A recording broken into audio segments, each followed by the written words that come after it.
In life, there will be countless situations that are beyond your control. However, there are also many instances in which you have the power to influence circumstances and individuals within your environment. Part 35. Keep your emotions in check. The soul that is within me, no man can degrade. Frederick Douglass.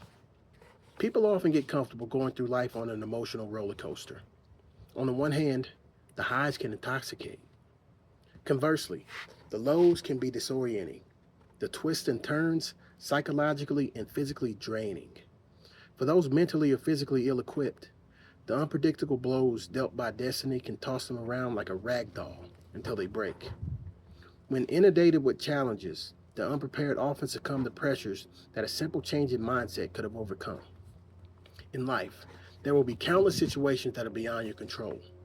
However, there are also many instances in which you have the power to influence circumstances and individuals within your environment.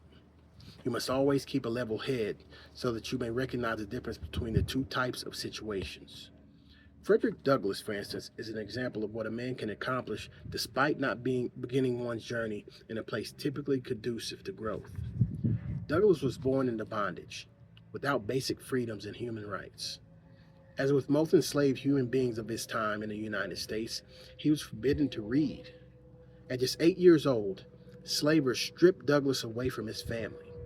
He was then hired out to the owner of another plantation. Despite these setbacks, Douglass taught himself to read and write.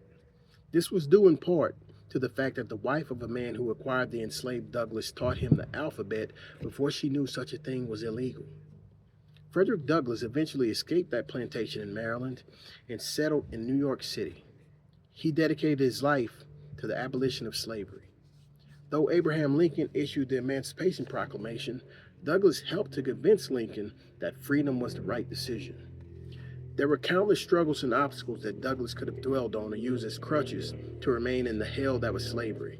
After all, many people in his time simply accepted subjugation and cruelty as a part of life. Though some fought and died for a chance at freedom, many others were born in bondage and laid to rest still in captivity. Instead of focusing on the innumerable things that were wrong or out of his control, Frederick Douglass directed his time and energy toward righting the wrongs of the world into which he was born. The odds were against him. Many laws and people set him up for failure. More people may have hated him than loved him. Despite that, Douglass persevered and cemented his legacy through service to others while living a life worthy of honor and respect.